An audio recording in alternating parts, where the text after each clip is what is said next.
What's up, guys? This is another crossover. I'm back with a new episode of Naruto What's the Red Flash Part 46. And if you did enjoy this video, give this video a like, and if you much I like more content, subscribe and hit the notification bell for more crossover fictions. Now let's begin this new video. Chapter 16. Back to Business, Better Than Ever, Part 1. Late November 2015, Central City, Earth 1. The sun had risen above Central City's horizon and looked through the blinds of a rooftop bedroom. Naruto Uzumaki Namikaze and his girlfriend, Linda Park, owned the penthouse. Linda Park has had sole custody of it for the past 8 months due to Naruto being stuck on Earth 2, spending months traveling the multiverse, and then being in the Speed Force. Linda never had any problems with the penthouse because Naruto linked all payments to his bank account, so everything was automatic, but Linda was always alone. For so long, it had been just her and Kurama, until Naruto had returned. The sunlight filtered through the bedroom blinds, illuminating everything in the tiny mess that was inside, but it was a pleasant mess. The kind of mess that means clothes all over the place and a sloppy bed with a crumpled blanket on the floor. Naruto and Linda's shirts, as well as their jeans, were on the floor. Naruto's footwear had been tossed into their dresser, and his boxers and Linda's bra were swinging from the ceiling fan. While the room was a shambles, Naruto and Linda on the bed were the epitome of a loving couple at repose. They were spooning with Naruto as the huge spoon, and a sheet covering them from the waists down. Linda was leaning into his embrace as his arms wrapped protectively around hers from behind. Linda slowly opened her eyes in disgust as the morning sun shone in her face. When she felt the smoothness of the mattress underneath her, the silk sheets wrapping her body, the warm breath on her neck, and the cozy arm wrapped around her tummy, she blinked her eyes against the sun. Everything that had happened the night before came back to her, and she couldn't help but sigh as she leaned back into Naruto's arms onto the bed. That's when she felt them around her and drawing her in closer. "How well did you sleep?" Naruto murmured. "The best night's sleep I've had in months." Linda replied in hushed tones. "What about you?" "Like I died and woke up in heaven." As he kissed her on the cheek, he muttered. "When did you first wake up?" "It was only a few minutes ago, but I wanted to stay in bed a little longer. I've even pinched myself a couple times on the arm." He cracked a joke. "Why?" Linda laughed. "Just to make sure I wasn't having another dream because of how much I missed you and was still stuck elsewhere." Linda smiled and gently turned around, coming face to face with him. "And? If this is a dream, I don't want to wake up from it." Naruto leaned in and kissed her, and she returned the kiss, her hands sliding up around his neck. "Fortunately for you, it isn't." She leaned onto his chest, smiling. "I could just lay here forever." "Me too." Naruto kissed her on the cheek, and the two lay on the bed for around 30 minutes before getting up. "I'll be right there. I have to use the restroom." "No, it's fine. We should still get up." Linda stood up and stretched her arms, letting the bedsheet drop down her body. Naruto smirked and sat up behind her, kissing her shoulder and neck, causing her to moan in excitement. "I thought you were going to use the bathroom." "I am. I just needed one more kiss." He hoped for one, and she gave him one. "I'm fine now. I'll get in the shower quickly." "Take your time, then come downstairs to meet me." He dashed out the door to take a fast shower before heading to the kitchen. Linda stretched and, despite the pain in her legs, managed to make it to the bathroom to clean up. She was walking down the stairs, clean and refreshed from her shower, clothed in black yoga pants and a white t-shirt, and wrapped in a lovely silk robe, when she noticed a blur of lightning moving around the kitchen. "Naruto?" Naruto came to a halt and set several plates on the kitchen table. He had been busy cooking a lot of food in a pair of shorts and a white t-shirt that showed off his toned and sculpted figure, but that wasn't all he had done as there were flowers set up in vases, including her favorite, white orchids. "Good morning, beautiful." Naruto grinned as he set the meal on the table and cleaned his hands with a towel before approaching Linda and kissing her. She returned his kiss and threw her arms over his shoulders. "How was it with your shower?" "Warm, delightful, but I am missing you," she pointed out, and he laughed as he bopped her on the nose with his index finger. "Well, if I had joined you in the shower, we wouldn't have left and would have probably racked up a hefty water bill." He smirked and kissed her again. "Besides, after last night, I thought you could use some rest and recovery time in your legs." "I'll let you know I'm fine. I'm not as fast as you, but one quick light absorption and I'm back to 100%. She gave him assurance. "However, all of the light bulbs in the hallway, guest room, and bathroom are burned out and will need to be replaced. Along with all the lamps. And the television." I think I can live with that. Naruto observed as Linda chuckled and kissed him again. Are you really okay? No, I'm fine. See, Linda took a brief break and began moving and stretching in ways that only a fully healthy person would be able to do, not someone who had spent hours making love to her boyfriend in ways that would leave her walking with a limp or discomfort in the lower region. She moved into a split before lifting up her body with one hand so that one foot was up in the air, which she then grabbed with her free hand to be fun. Is that enough proof? Definitely. Naruto took her hand in his and lifted her up, placing his arms around her waist and her legs around his waist and her arms around his shoulders. What on earth were we talking about? How wonderful it is to have you back, Linda said, and he smiled as he moved her over and sat her butt on the kitchen counter. He took a strawberry and placed it in her mouth, which she gladly ate. It's great to be back. And once again, I apologize for leaving. Linda stroked Naruto's arms while he apologized again. Stop, Naruto. You had no idea what was going to happen, and you've already apologized 1,000 times. Even in bed yesterday night.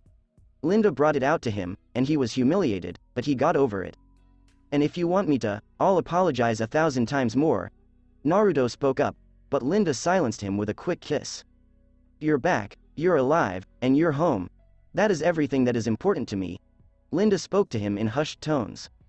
And I swear to God, I'm not leaving you again. Linda smiled as Naruto promised, giving him another kiss that became a touch passionate as she inserted her tongue into his mouth. She caught him off surprise and wrapped her legs around his waist, drawing him closer while her hands ran up and down his arms and shoulders, feeling how muscular and developed his body had become since she last saw him. Naruto had always been in fantastic shape, but now he had the body that guys would kill for. He has the perfect amount of muscles to appear like Chris Evans. I know I've said it a million times before, but it's good to be back home. You mean, your penthouse, bed, and kitchen? Linda was perplexed. You are my residence. I adore you. He kissed her one last time. Okay, so you're back on your feet and feeling fine. Do you want some breakfast with that? I made flawlessly cooked pancakes and waffles, as well as French toast, bacon, and sausage. I also got some of that particular dark roast that I know you enjoy. I'd be all over this. Linda kissed him before slipping her hand down into his shorts and grabbing something, prompting him to jerk. And some of the food, too. We can always reheat it later. Exactly. Linda snatched the bottom of his shirt and yanked it over his head before throwing it away. Linda assisted Naruto in rapidly lifting her shirt over her head. She slid it off as she trailed her hands up Naruto's arms and shoulders, while he cradled her breasts with his hands up her side, the two continuing kissing and only pausing for brief breaths of oxygen. Naruto was about to reach for her yoga pants when they heard a rhythmic knocking on the home door, accompanied with a doorbell ring. Son of a bitch. Yeah, that's a sour mood killer. Naruto commented as he pulled out his phone to check the doorbell camera. They noticed Minato, Kushina, and Mito holding Kurama outside and carrying suitcases. I guess we'll have to come back another time. Are you ready for breakfast with my parents? That sounds fantastic. Linda kissed him one last time. I'm just glad they stayed at the Star Labs last night instead of here. Good point. Naruto kissed her back and grabbed his t-shirt before leaving to the front door, while Linda dressed herself and placed the breakfast food on the dinner table. Naruto flung open the door and snatched Kurama from Mito's arms and into his. Good morning, friend. How did you find your sleepover with Mito? Did you have a good time? Kurama yipped as loudly as he could while licking Naruto's face and scurrying around in his arms. Naruto smiled and scratched the fox all over before hugging him tightly. I understand, buddy. I'm glad to be home as well, Naruto said quietly as he kissed the fox on the cheek. Kurama was very excited to see you. Mito went over and hugged him, and he enthusiastically returned the hug. How did Linda and you sleep? Minato and Kushina coughed in surprise, and Naruto grinned at their expressions of bemusement. We slept well, Mito. I had a good, lengthy sleep in my old bed. I felt right at home. Well, we're glad you're back, and we picked up some breakfast at Jitters. Minato raised a takeaway bag. That place is incredible, far superior to our planet's lounge bar, Kushina informed him. This is quite true. Jitters is the finest, and thanks for the breakfast again. Naruto led them into the dining room, where they saw Linda setting the supper table with the large morning feast he had prepared. It'll be the perfect dessert. Okay. Minato supported the one takeaway bag they had brought. I just remembered you're a speedster, so this is essentially a snack for you. Don't worry. Naruto made more than enough for everyone. Linda explained as she drew a chair for Mito. Kurama leapt out of Naruto's arms and into her lap as the little girl moved up and jumped into the seat. Linda grabbed the coffee kettle and began pouring them coffee, while Minato poured Mito some orange juice. Mito grinned as Minato placed a pancake on her plate and offered breakfast sausage to Kurama. Naruto grinned as he observed his family eating breakfast. This was a sight he would have given everything to see years ago, and now that he had it, he would do everything he could to keep it safe. Linda noticed him standing off to the side and fixed her gaze on them. Naruto, are you okay? Yeah, I'm fine. As he walked over to the head of the table, Naruto wiped away a stray tear. Linda, Minato, Kushina, Mito, and Kurama all turned to face him. I'm at home. Welcome back home. Before they began eating, they all said, a type of family meal, but one Naruto wouldn't swap for anything in the world. It was time to head back to work after a delicious breakfast and lots of interesting chat.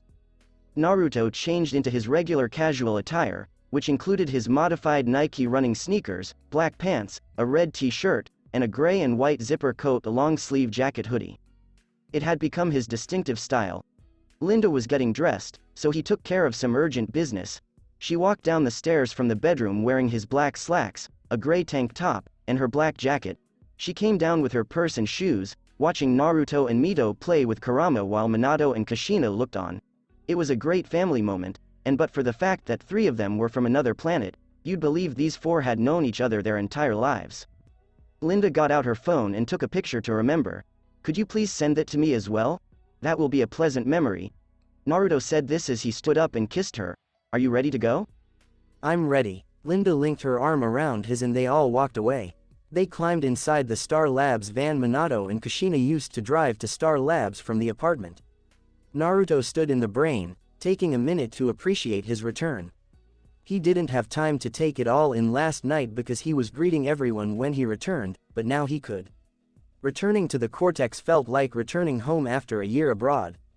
He had missed a lot, but he was back and not leaving. Hey, there, kid. Naruto turned around to see Linda, Minato, Kushina, Mito, Gaara, Jiraiya, Wells, Cisco, Ronnie, and Caitlin. You need another second? Jiraiya was perplexed, and Naruto chuckled. Sorry, I just didn't notice this place. Naruto responded by walking to the monitor desk and running his fingers over the chair. It's good to be home. Nice to see you back, man. Now that you're back, what exactly is your plan? Cisco was perplexed. First and foremost, I need to know what has been going on. Naruto sat in his chair and gazed at the monitor. Gideon, please bring up all relevant information from the last 8 months. I need to know what I overlooked. Certainly. Gideon paused for a while before bringing up all the necessary data files, communiques, and work done in Star Labs, as well as news reporters and general public knowledge, as he had missed nearly 9 months. Naruto began clicking the mouse button at breakneck speed, causing all the data on the screen to flash by in the blink of an eye, his eyes moving quickly and his brain taking up all the information. He had nearly 9 months of knowledge and was able to read it all in approximately 9 seconds. Each month of data is worth 1 second. That is such an unfair advantage, Jiraiya observed. It helps with catching up, Naruto observed. First and foremost, Zoom doesn't know I'm back yet, so we still have the element of surprise, and I saw Wells progress on the breach situation, so that's what we focus on first. We need to close the breaches in Central City because it limits Zoom's options for getting to this Earth, but it also prevents any breachers from another Earth from getting here and complicating things even more. Good plan, Minato said, but we're still working on the math and physics. I'll look into it, and perhaps with more of us working on it, we can make it go faster, Naruto offered, and Minato and Wells nodded. In the meantime, we can prepare for Zoom by getting information from him. He won't tell us anything because he has no reason to, Caitlin observed. Oh, he'll talk to me, Naruto vowed as he brought up the pipeline's security camera footage and then entered a command to move Zoom's cell forward. You're going to want to watch this. They gathered around the monitors as Naruto strolled through the Star Labs to the pipeline. He arrived and touched a few buttons on the control console before inserting and then extracting a little tube gadget from a socket. He finished just as the containment cell locked into place and the protective cover lifted to reveal Hunter Zolomon inside. How's your cell, Hunter? Is it comfortable? Naruto inquired.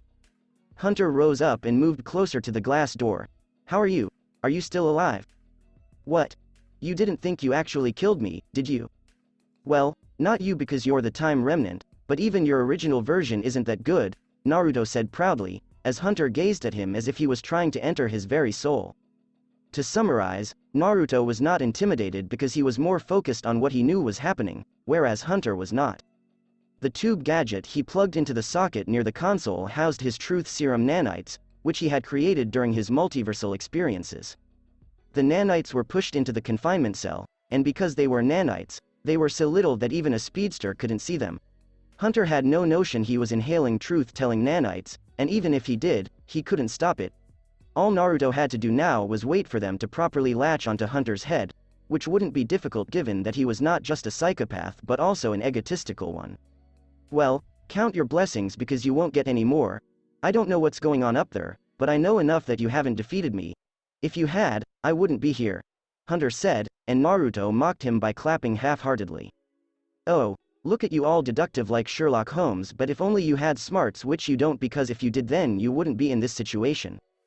I mean, seriously, are you that much of an egomaniac that you poison yourself to make yourself a little bit faster?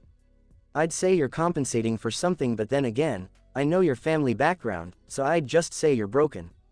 What? I mean, you've got super speed and a fast brain, so it was either ignorance, hubris, or stupidity, or a combination of the three. Make fun of me all you want, but it won't be long before my time remnant returns, and when he does, he will kill you all. Everyone you've ever loved, everyone you've ever held dear, will be gone, and you will watch, then as their blood soaks the ground. I will rip the speed force from your very body. And then I'll kill you, Hunter said, sounding as insane as a serial killer. Even those who were watching through the security cameras were terrified. Damn, that guy makes Hannibal Lecter look normal, observed Cisco. I've seen a lot of things in my line of work, but psychopaths like him are one of the rare ones. Not someone you'd want to meet on a good day, for sure, and someone you kill outright so they don't kill you first, Jiraiya explained, based on previous experience. The man is delusional and believes he is a god, and with his powers, I can see how. No wonder everyone on his planet fears him. But look at Naruto. He's not even fazed, Caitlin stated, and true to her words, they could see that Naruto didn't seem upset or threatened by Hunter's statements. He was as composed as he could be. Naruto's dealt with him longer than most of us, and they have a history, so it makes sense that he's not showing fear, Minato pointed out. Linda corrected him, saying, no, that's not it. I know Naruto, and this isn't him hiding his fear, he's not afraid of Zoom. As they watched the monitor and studied Naruto, everyone took in Linda's comments. Everything about him, from his demeanor to his words to his body language, seemed to fit Linda's assessment. After seeing what Zoom had done, the team's experience with him had given them a decent degree of anxiety, and they had to believe that Naruto's experience with Zoom was even worse considering that he nearly died, but now, it was as if he had no fear of him at all. They'd believe Naruto was just overconfident, but that wasn't the case. I can tell the kid's got something brewing in his head, Jiraiya added. But what? Kushina inquired, and they were all perplexed. Back with Naruto, he let out a little yawn as he listened to Hunter's tirade about how he was the quickest man alive, how he would escape, and how he would murder everyone, blah, blah, blah. Naruto was honestly getting bored because Hunter was stating the same thing over and over again. And he was doing it again and again. Quote, I've done the impossible, I've become the impossible. I brought my entire world to its knees, but it wasn't enough. I wanted more, and I got it. I will put this earth beneath my foot like I did mine, and then I will move on to the next and the next and the next until the entire multiverse knows that I am the fastest man alive. Hunter exclaimed, his face filled with pure, unadulterated maniacal glee. Naruto did nothing but yawn and appear unimpressed, if not bored. You done? If not, I don't think you specifically mentioned what you'd do to me, but let me stop you there because it's not going to happen, and you know why. Because you're not going to win, Naruto stated. I mean, if you were as smart and badass as you think you were, you would have tried to break out already. Not because it would have worked, because it wouldn't, but because I think deep down you know you have no chance and you're just hiding it beneath your psychopathy. If you were as scary as you paint yourself to be, you'd have broken out, killed us all, then gone back to your Earth to take your Time Remnant's place, but that's not gonna happen either. Famous last words. Let's see if you still think the same when I crush your skull beneath my foot, Hunter grumbled as he noticed Naruto checking his watch. Oh, perfect timing. I can stop indulging you and get on with this conversation. So, Hunter, tell me if Jesse Wells is alive, Naruto inquired, and Hunter was going to mock or lie when he abruptly came to a halt. His head began to shiver and shudder, as if something was wrong with him, which it was. When he tried to lie, his brain felt like it was being stabbed with acid-soaked needles. If you were thinking of lying, I wouldn't. That is, unless you're a sadist and want to die, which I know you're not. You're too much of a coward to take your own life, so I would suggest you talk. Wah. What did you do to me? Hunter growled as he smashed his head into the door of the containment cell in an attempt to break free. Science. You didn't know because, let's face it, you couldn't, but before we started talking, I slipped something into your cell. Nanites, smaller than the human eye can perceive, were pumped into your cell, which you breathed in, and they began making their way to your brain, where they are now latched onto your prefrontal cortex.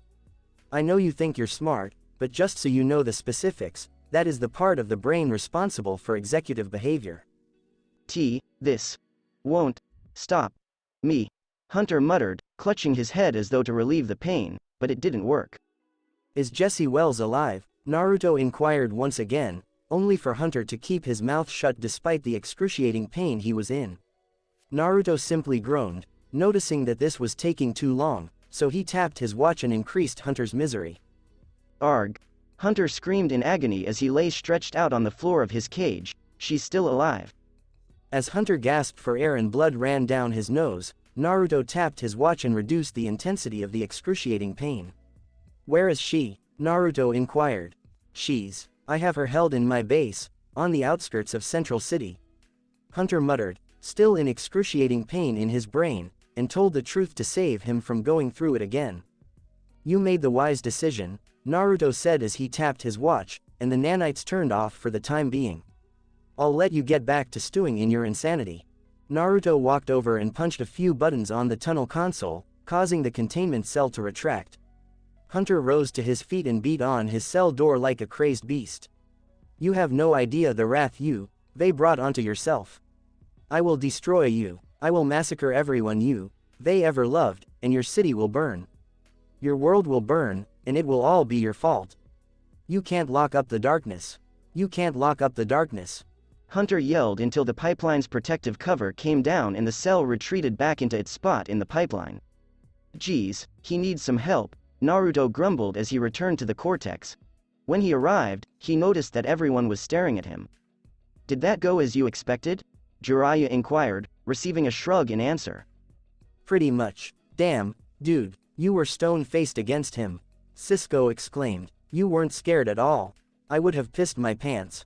After everything I've seen and done, not really, and after learning the truth about him, even less so. Just a broken man, Naruto murmured, more in compassion for Hunter's plight. And he's also insane, so there's that, and I know we're going to win, so I'm not worried. I know confidence is a good thing, Naruto, but don't be overconfident. That has a habit of biting you in the ass. We were overconfident in the past, and it's come back to haunt us. Ronnie reminded him. He's right, even on our planet, there's proverbs about overconfidence. I know you're on a high right now after being gone for so long, but don't let it get to your head. It's something Zoom could use against you, Minato said. Thank you for your concern, everyone, but we're fine, and it's not arrogance, but strategic thinking and analysis. I know we're going to win because I've already done the math, Naruto assured them. Gaara questioned, what do you mean you've done the math? I ran the numbers, and taking everything that's happened, everything about Zoom, and everything about me, I've concluded that we'll win, and defeat Zoom with a 99.99% chance of success, Naruto said, tapping his skull. Super genius and speedster brain. What about the 0.01%? Questioned Kushina. Anyone planning on destroying the planet or opening up another black hole? Naruto inquired, to which they all shook their heads. Then we're fine, and it also helps that I always know where he is. Naruto tapped his watch, and the Cortex's monitors displayed maps and energy measurements for Central City, but its layout was different from Earth 1. What is that? Jiraiya inquired. Are you connected to our planet's satellites? Wells inquired, and Naruto nodded. How? Well, I did have Gideon patched into your Star Labs system before I was sent into the Speed Force, and she's still there. And with the multiversal theorem equation, I'm able to connect with her, so I used her to connect to your Star Labs. Sorry about that. No, it's fine, our lab is your lab, Minato said. So you have access to our satellite and sensor feed? Yup, and I've inputted a new search parameter that corresponds to the increase in speed Zoom received, as well as the energy readings from his connection to the negative speed force that I received, as well as the data you all got when he came here. Put those pieces together, and presto change-o. Naruto tapped his watch again, and the satellite and sensor feeds from Earth 2 locked onto a single energy signature that was currently racing around the planet. We have a tracking system for 100 Zolomon aka Zoom. Holy shit. Wells mumbled, as everyone around him was impressed. How? We've tried tracking Zoom down before, but he's always been too fast. Well, it helps that I had Gideon improve the software of your satellites, and with the energy readings we collected from our various fights, she just configured them to track that specific signal and ignore all others, and you've got a tracking system, Naruto replied before pressing his watch a few more times to bring up some additional data. Also, adjusting the scans to track Zoom's energy signal over the last week will tell us where his base is. Gideon selected a site around 100 miles from Central City deep in the forests and surrounding mountains after a few more seconds of processing the data. And there he is, Minato pointed out. It appears that Zoom has made his lair within the mountains approximately 100 miles north of Central City, and I conclude that he has taken residence in an abandoned mining refinement center, Gideon explained. They abandoned the old Promethium mines outside of Central City 100 years ago, Kushina explained. Zoom has Jessie, and that's where she is. After we figure out the breach problem and I take care of some things, we're getting her back and dealing with Zoom once and for all, Naruto stated, and the team agreed. Let's get to work. But I'm assuming you brought my stuff over from Earth 2 when you arrived?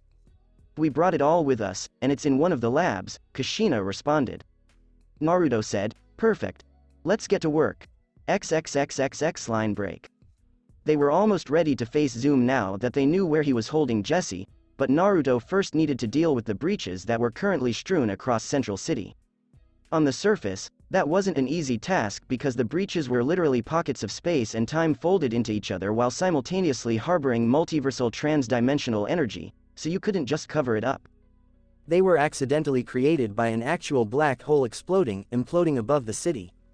The accident dispersed them throughout the city, and they didn't want to implode another black hole because it would just make matters worse. They needed a plan first, and luckily Naruto was already working on one. Naruto distributed assignments as if he were the leader of a study project, which he was, and because he was likely brighter than all of them, they decided to follow his example.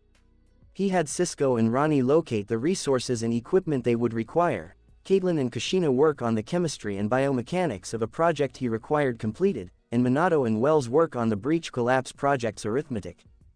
Surprisingly, Gaara and Jiraiya assisted Naruto with the commercial side of Star Labs. It was strange given what they were dealing with, but Naruto knew that their skills were required elsewhere, and he still had a firm to run after being missing for nearly 9 months. Gaara maintained up the appearance that Naruto was still alive and had only become a bit of a recluse after Dr. Wells' death and to concentrate on projects for Star Labs, thanks to some facial alteration software. Gaara and Cisco kept Star Laboratories functioning and profitable as ever, but Naruto had ambitions now that he was back. Their abilities were better suited there, and it was preferable to doing nothing. Naruto had Jiraiya create strategies, processes, and rules, as well as spread the news about his new private security firm, Atlas Security. While he was gone, his paperwork and everything needed to establish up Atlas Security was completed, and he now needed to build it up. Atlas Security would be in charge of defending all Star Laboratories facilities and labs in the future, and he would use his resources to make it the best it could be. Recruiting the greatest people for the task, including former military and special forces personnel, and then providing them with the best resources, equipment, money, and treatment. He wasn't a greedy, corporate businessman, therefore he wouldn't cut shortcuts or look for ways to save money. Atlas security would be the best of the best, and he'd gladly pay for it, especially since Naruto had great ambitions, giving them the greatest medical care, including psychiatric treatment, on top of competitive salary and benefits to ensure that their training is not wasted. Jiraiya assured him that if he did all of that, he'd get a flood of recruits and be on his way to earning their loyalty, which was exactly the objective. Gaara spoke with lawyers about filing new patents while simultaneously working with the expanding corporate communications, lending, and distribution divisions of Star Labs, previously of Stag Industries, and their counterparts at Wayne Enterprises. Their New York and Los Angeles locations had finally completed their remodels and improvements to Naruto's standards and were ready to go online, so he would schedule some time to personally visit each location. The legal team had completed the purchase of land for other Star Laboratories facilities in Star City, Coast City, Boston, Houston, Seattle, Denver, Detroit, and Miami, and construction was started but would take time, so only Central City, New York, and Los Angeles were operational or ready to operate. However, only Star Labs and Stag Industries were operational in Central City because the Star Labs tower was still under construction and restoration and would not be completed until May. There is still much work to be done, but that is the cost of running a successful business. The billions of money certainly helped, as Naruto discovered that while he was away, Cisco and Gaara kept the corporation operating.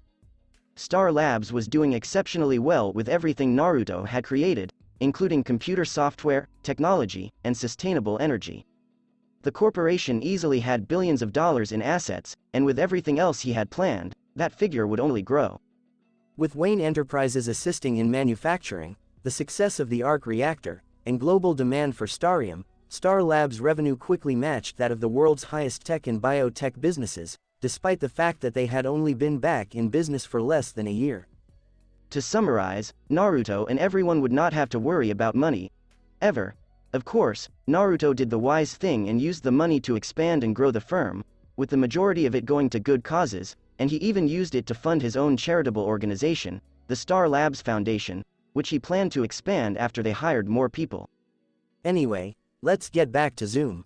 Minato and Wells were walking through Star Labs after having lunch at Big Belly Burger when they noticed Naruto's lightning trail travel around the room in a blur before stopping in place at a whiteboard covered with sophisticated physics and mathematical formulae. Minato said, "Wow, you're making good progress." "It helps that my brain is better than most," Naruto said as Minato and Wells approached him with the whiteboard marker. "I've been going over the equations and math you two have been using to try to close the breaches, and I think I've figured out the problem." "I highly doubt it, but please enlighten me," Wells said. "Ah, Wells, I actually missed your attitude," Naruto remarked. "Trust me, you don't when you've known him as long as I have," Minato said as he sipped his drink. "So, what's the problem?" Naruto stated, "The error is the method of your breach collapse theory. Understandably, the breaches are pockets of condensed space-time that emit cosmic microwave background radiation on top of extra-dimensional energies of the multiverse. That kind of energy can't be destroyed, and only something like a black hole collapsing can cause these pockets of space-time to rip open in the fabric of our reality." "Right. So bombarding the breaches with similar energy to their makeup would cause them to collapse and thus close," Wells explained. "Since when do you know about CFL quark matter or quantum chromodynamics?" Minato asked. "We checked, and this Earth isn't exactly close to solving that when we've had it figured out for years." "You're right, my Earth is a little slow in the knowledge department, but I've got a speedster brain on top of a super genius brain, and I spent plenty of time with you two on your Earth with an advanced AI that allows me to get all the information from your Earth that I could get, so I've gotten several doctorate levels of theoretical and applied physics degrees of knowledge under my belt." Wells accepted it and quickly glanced over it, but immediately understood that the math and physics work in the article was what they were missing. "I believe the answer to closing the breaches lies in the electromagnetic insulator of quark matter. We adjust your formula, figure out a deployment method, and we can close the breaches." Minato took the paper and began reading it. "Wow, this is incredible. Where did you get it, and who wrote it?" Naruto pointed to Wells and said, "He did." "Well, actually, the other Wells, Thon, wrote it. He was evil, but from the 22nd century. His world of science was different. When he published this, he got a lot of accolades for his groundbreaking work, but no lab was able to test it. I think we can." "How long did this take you?" Wells said, and Naruto quickly calculated. "In total, including the refresh session, About 2 hours, Naruto replied. Don't worry, Wells. We all get old eventually, so don't worry. You're not slipping. I just have an unfair advantage. Naruto jokingly patted him on the arm before departing to acquire some Big Belly burger as a treat and some material they would require. He's going to put us both out of work, Wells warned Minato. He is, Minato admitted. That afternoon, Naruto was working on a special project in his private lab at Star Laboratories. Anyone walking into the lab would have seen a fast blur of lightning rushing around the room, with everything flying around in the place looking a complete wreck. Naruto had been working at breakneck pace on a special project for hours, and everybody who inquired what it was got a wait-and-see response. Naruto was obviously keeping quiet about something significant. The lightning blur sped up unexpectedly after the third continuous hour of moving at super speed before stopping dead center in the middle of the room. Naruto emerged in his clothing, as though everything was all right and his lab was in perfect condition. He'd tidied up after himself, so his laboratory didn't like a train wreck. All of his files were neatly stacked or logged away in his personal encrypted computer workstation, and there were newly built storage safes to the side made of a new metal alloy that was incredibly tough and durable, with extra secure padlocks, biometric scanners, and a null key encrypted lock for some sensitive material he needed to keep safe. The dangerous items he stored in there were keepsakes from his multiversal exploits, such as samples of Liv's zombie blood, Utopium, and Max Rager from Earth-28. It contained the 5 shrunken PIM particle vials and the 11 vibranium cores he received from Earth-19,999, as well as the compound V sample and treatment from Earth-17,654.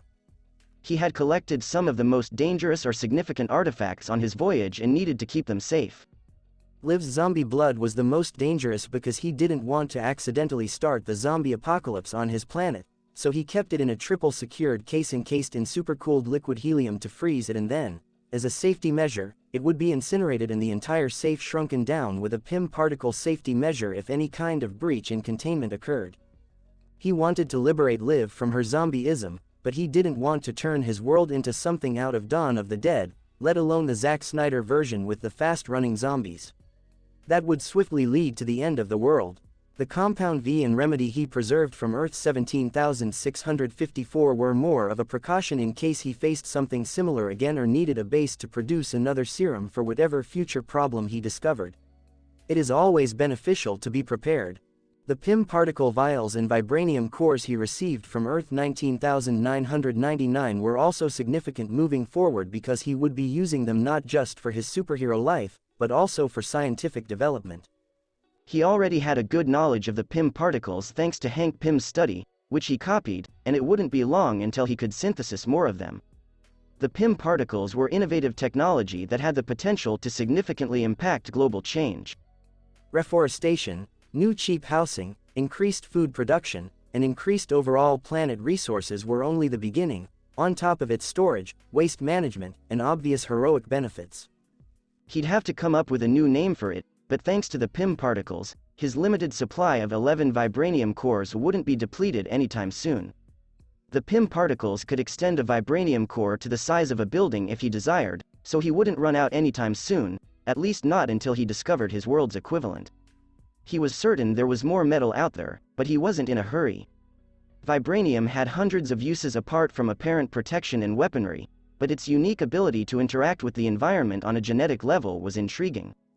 Naruto had previously designed a new form of an ARC reactor, this time with a vibranium alloy core that would boost energy production while minimizing overall size and excess heat. Furthermore, a new vibranium alloy would provide an amazing covering and outer shell for his future space program, and he was already working on overcoming some of its limits. He'd already utilized the vibranium and PIM particles to complete several special projects, the results of which were on the table in front of him. 5 brand new Star Laboratories smart watches and a flash ring are included. He picked up each one and double-checked that there wasn't a single screw loose before placing them in front of a scanner. "Gideon, if you wouldn't mind running a few more system diagnostic checks, please," he said. "Of course. Just a second," Gideon said as the scanning device fired a blue beam across each watch and the flash ring to check for any defects or malfunctions. "I ran the scan 1,898,094 times, and the devices are now operating at peak efficiency and only need to be synced to their host." Naruto complimented her on her job, saying, "Perfect. Excellent work, Gideon." "What's perfect?" he asked as he noticed Linda walk in. He remarked, and she grinned. "But, on time, I have a present for you." He approached her and handed her one of Star Labs' smartwatches. "This is one of your smartwatches, right?" Yes, but not exactly. I've made some special modifications to that and the others here, Naruto said as he wrapped it around her wrist. Once it was secured, it read her biometrics and powered on, with the Star Labs logo appearing on the screen before displaying the home screen, much like a smartphone. "I'll show you how it works, but I'd rather do that when the others are here." "That's why I came here. I came here with Iris and the others, and they're waiting in the cortex," Linda explained. "Perfect," Naruto said as he put the other timepieces and flash ring in his pocket and walked out of his lab to meet them at the cortex. "So, how was work?" "Fine," Linda said, though I suspect many at CCPN are wondering what got me in such a good mood, though I couldn't exactly tell them why. They've seen how depressed I've been, and I couldn't say exactly what happened because we were keeping up the ruse that you were still alive and in Central City but had become a bit of a recluse. "Oh, yeah, don't worry, I've got a plan to handle that. I've had Gaara reach out and set up an interview. It'll explain why I've been sort of absent from the public eye in a way that fits. Speaking of which, we should also set up a time for us to go visit your parents." Naruto said, "I'm sure they noticed your changed behavior, so we should probably explain that." "And by explain, do you mean tell them the truth about us and our powers?" Linda inquired as they entered the elevator. "I believe so. I'm not leaving without you anytime soon, and with everything that's happened and what I have planned, them knowing the truth is a lot easier," Naruto responded. "I imagine your parents despise me because they believe I had something to do with why you were so distraught over the last few months, and I want to put their minds at ease about all of that and anything that might happen in the future." Linda couldn't help but smile as she witnessed Naruto's genuineness. It was one of the qualities she admired about him, and she knew that once her parents discovered the truth, they would adore him as well. "Okay, we'll schedule a trip to Coast City to see them," Linda said. "Excellent, and just in time for the holidays, hopefully. This will be the first of many visits in the future." He kissed her hand as they proceeded down the hall into the cortex, where everyone was waiting. Tsunade had arrived with Shizune, who was staying at the shelter to supervise the kids. Barry and Joe from CCPD had arrived, and Iris had arrived with Linda from CCPN. And Barry's father Henry was still present, indicating that he had not yet left. "Excellent that you're all here." "Hey, Naruto. Cisco says you've gotten back into the swing of things like you never left. Glad you're doing better," Tsunade said as Naruto approached her and hugged her. "But don't be afraid to take it slowly, and remember Shizune and I are licensed therapists if you ever need to talk." "Thank you, Tsunade, and I'll probably take you up on that offer," Naruto said, "but it helps that we're motivated, and we've got a solid plan for taking out Zoom. We're not going to entice him back here, are we? That didn't work out so well last time," Iris said. "No, we're not doing that. First and foremost, we'd close up all the breaches in Central City, which solves one of our major problems and narrows Zoom's routes to Earth 2, so he can't surprise us." Naruto pointed to the large monitor so they could see the tracking program. "How did you get all of this up and running so quickly?" Barry wondered. "Only 8 months for you guys, but 4 years for me, remember? My brain got smarter, and I've picked up some things along the way, starting with our solution to the breach problem, Wells." Naruto inquired, as Wells strolled out of the lab carrying a giant oval-shaped gadget with a blue energy core. "Now, what the hell is that?" Joe inquired. Wells said with a smile, "Breach implosion reactor." "I'm sorry I asked," Joe said. "That is our solution to the breach problem. We triple-checked the math with Gideon. When detonated, it will collapse the event horizon on this side of a breach, thereby permanently cutting off any connection to Earth 2, Wells explained. "All we have to do now is put it to the test, and luckily for us, there's a breach about a block away," Minato explained. "And once we confirm the breach implosion reactor works, we can make more and close up the rest of them," Naruto explained. "I had Cisco and Ronnie track down the supplies we need to make more." "Yeah, it took us a while, but it wasn't impossible," Cisco acknowledged. "And once that's taken care of, we'll use the basement breach to travel to Earth 2, where we'll rescue Wells' daughter and finally put an end to Zoom," Naruto vowed. "Do you have a plan in mind?" Barry inquired.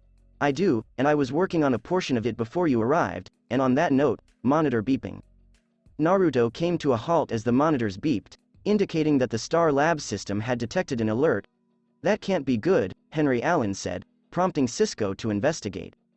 Don't worry, it's not Zoom. Casino robbery at the Utopia Casino and Resort, Cisco said. Alarms have been triggered, and the CCPD is responding. Hold on, they have CCTV cameras. Cisco performed some hacking, and CCTV camera video was used to reveal a group of 4 persons heading inside the casino. They were all dressed in black and white, each with a different motif and matching face paint masks. Fearful clients fled or hid in place as 2 ladies and 2 men marched into the casino. The casino guards attempted to stop them, but based on the CCTV footage, the 4 members of the gang appeared to be metahumans with powers. One man launched laser beams from his eyes, killing 2 guards, while a girl ran with superhuman agility, taking out 3 guards in seconds. The gang's larger male member sent the guards flying back like ragdolls, displaying tremendous strength, while the last woman had no talents, but she would gaze at some of the guards, causing them to hold their heads in anguish. Caitlin inquired, "How are they doing that?" "A gang of metahumans," Cisco replied, horrified and awestruck by the thought. Well, they're using their abilities to rob the Utopian casino, and they're heading straight for the vault, Joe explained as Naruto noticed the markings on each member's clothing. A10, J, Q, and K from a deck of cards, each in a distinct symbol. A heart, a diamond, a spade, and a club. He recognized them right away. It's the Royal Flush Gang, Naruto deduced, drawing everyone's attention to him. That's not possible. They're still in jail, and the Royal Flush Gang were never metahumans, they were just robbers, Iris explained. Yeah, the Arrow did it 3 years ago, and we did it last year when they escaped Iron Heights after the earthquake, Barry reminded him. I'm guessing this is a new version. With those outfits and symbols, it's the Royal Flush Gang. Guess these idiots are adopting the name, Naruto speculated. He's probably right, and it's pretty much the same with other criminals, using other groups' names or whatever when the old one dies or goes to jail, Joe explained. The only problem is that this new Royal Flash Gang has abilities. Yeah, laser vision, superhuman agility, super strength, and possibly some kind of psychic power, Cisco replied to Barry and Naruto. Actually, Barry, do you mind if I handle this on my own? Naruto inquired, and everyone looked at him with alarm and uncertainty. I've been away for a while, and this would be a good way for me to get back into the swing of things. Naruto, there are 4 metahumans here. You could use some backup, Iris said, only for Naruto to scoff. If it was another speedster or a bigger threat, yes, but in this situation, after everything I've seen and been through, if I can't handle these 4 idiots, then I don't deserve the new suit I made for myself, Naruto stated. Did you say you made yourself a new suit? Cisco said, pleased at the prospect of seeing Impulse in a new outfit. Was going to show everyone before we were interrupted, but no time like the present for a test run. Prepare to have your minds blown by the sheer awesomeness of my new duds. Naruto smirked as a small lightning bolt mark on the back of his right ear glowed and he began to flicker with crimson and white lightning. A swarm of liquid metal erupted out of Naruto's flash ring on his right hand and the Star Labs smartwatch on his left wrist. It continued to harden and change color as it coated his entire body from head to toe. His body was first wrapped in a black skin suit that appeared to be fabric as it wrapped around him. The rest of the costume then appeared. Black boots with red highlights on the front cemented at the bottom before moving up his legs. His shins were protected by black metal armor, while the sides were protected by crimson armor. As the armor went up his thighs, it turned white and eventually formed a crimson belt around his waist. His hands were covered like gloves by the black skinsuit before red metal bracers formed around his wrists and extended up his forearms. They turned white when they reached his elbows, while the rest of his suit from the waist up was white metal armor or the black skinsuit. His cowl was white and styled similarly to his last one, but he swapped out the lightning bolt ear coverings for plain white ones. The final touch was his chest symbol, a crimson circle with a lightning bolt in the center. Naruto stood there in his new advanced high-tech speedster suit, yet it was more like armor than a suit. Made of metal, it molded effortlessly around his body and appeared to provide optimum comfort and ease of movement while providing protection. It was breathtaking. 1. Everyone was speechless as they witnessed something they had never imagined was possible. Naruto winked at them all before speeding out of the brain, creating a massive gust of wind that blew by them. Whoa, Barry mumbled as Cisco approached the monitors and saw the footage from Naruto's new suit linking to Star Labs. He couldn't contain his delight because this was easily one of the coolest things he'd ever seen. Impulse is coming back, baby. Naruto raced around the city in his new suit, feeling the electric sensation as his freshly imbued speed force boost rushed through his body, giving him greater power than he had previously felt. Running through the city in the new suit he had fashioned for himself back at home just added to his enthusiasm as he smiled and rushed up to the Utopia casino. Woohoo! The king and queen of the Royal Flush Gang maintained watch over a casino floor full of captives as Ten and Jack went to the vault to clear it out. The two imposters laughed and went around gleefully, while the prisoners cowered in terror.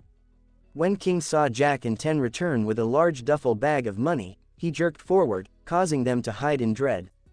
Jack reported, $15 million in the safe, my queen. Who knew a casino would have some gold on hand, Ten said, giving the gold-filled bags over to the king, who could easily carry them due to his strength. All the better for us. After all, what royal doesn't need gold? She remarked, smirking at King. Only the best for you, my queen, King replied, kissing her on the cheek as they made their way to the exit. The queen was going to speak to the captives, warning them not to leave or call the cops, and not to inform them about the hidden bombs, when a large gust of wind rushed past her out of nowhere. It happened in the blink of an eye, but when it was done, she realized her money bag was gone. What the hell? Exclaimed the queen as she saw that the other members of the Royal Flush Gang had their money snatched as well. When the gang looked around, they witnessed a flash of scarlet and white lightning speed around the casino, and the hostages were taken out one by one faster than they could see. They were there for a short second and then they were gone. All of their hostages were gone in 5 seconds. What the hell is going on? Whistle. The Royal Flush Gang swung around to see a speedster in white, red, and black armor lounging against a roulette table with a platter of fine hors d'oeuvres. A pile of duffel bags containing their money stood next to him. Looking for me, Impulse pondered, taking a bite of some type of bacon-wrapped shrimp dish and moaning softly. Oh, that's good. He took another bite and set the plate down before walking over. The Royal Flush Gang gazed at him, unsure of who he was. You're not the Flash, the king said as Naruto gazed up and down at his new costume.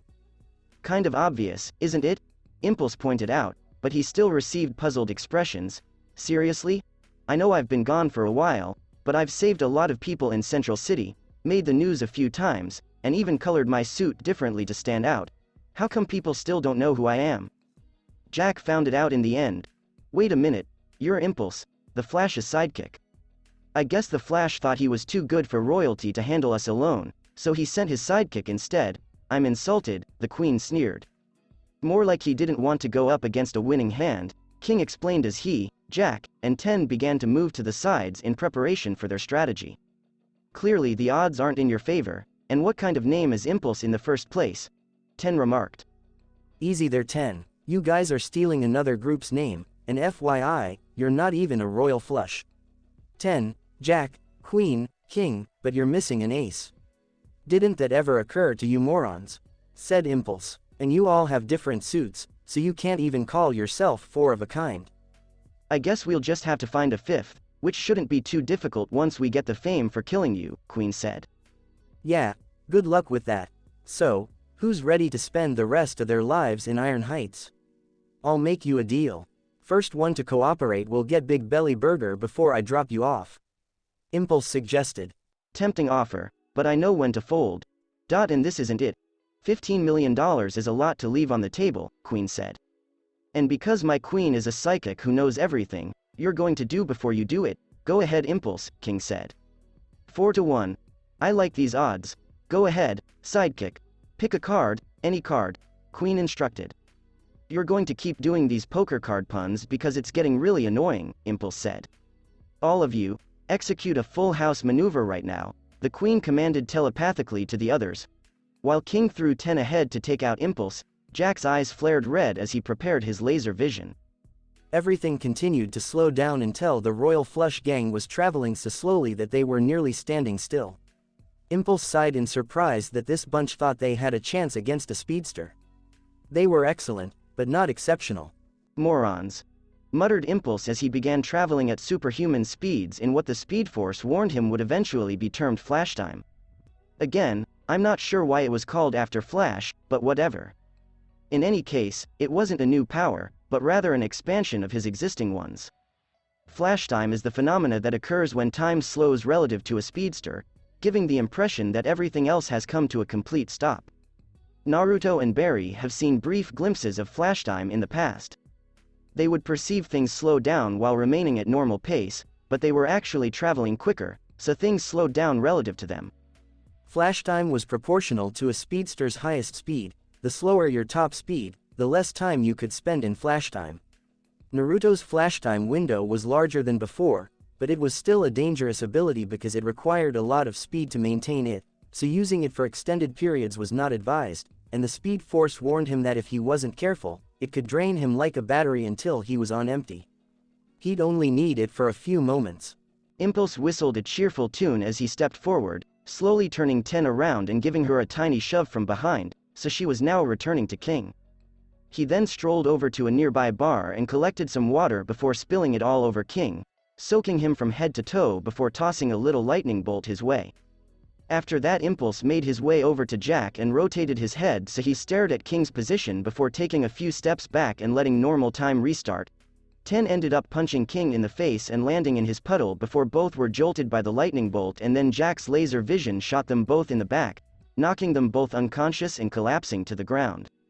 Jack was stunned by what had just occurred, as he was looking at Impulse one moment then blasted King and Ten with his laser vision the next. "Hey, moron." Impulse patted him on the shoulder before striking him in the face, breaking his nose and knocking him out. Impulse suddenly accelerated forward, and all members of the Royal Flush Gang were wearing meta-power dampening cuffs. "What?" exclaimed the Queen as she and the others were led away. "This is impossible. I read your mind. I saw what you were planning, and then I trumped your hand by going all in. How did you?" You can read minds. Good for you, but I can break the sound barrier in my sneakers with ease. You can read minds all you want, but you don't have the reflexes or time to stop someone like me. I mean, seriously, did you guys think you had a chance against someone with super speed? You guys are in the amateur league. I'm in the pros, Impulse mocked. "I wouldn't be so cocky if I were you, because the Queen always has an ace up her sleeve." Impulse stepped over to the pile of duffel bags and held up one of the bombs she and the others had hidden before Queen could continue. "Yeah, found these little guys too. Don't worry, they're already deactivated. Guess that pocket ace didn't do you any good," Impulse remarked before supersonicing away and returning, splashing water on Queen and Jack. Also, the poker puns are getting old. Impulse struck the water on the ground with a small lightning bolt, knocking Queen and Jack asleep. "And so, the Royal Flush Gang's run comes to an end," he said before super racing away just as CCPD came to locate the unconscious and restrained Royal Flush Gang, the bags of money, and the deactivated bombs. They were going to spend a lot of time in Iron Heights. Impulse rushed back through the city, briefly returning to Star Labs before running back out. He dashed inside to retrieve the breach implosion reactor so that they could conduct a test. "I figured since I'm already out here, we could test the breach implosion reactor. Are you guys all set?" Naruto said over the comm system. "Yeah, 1 second.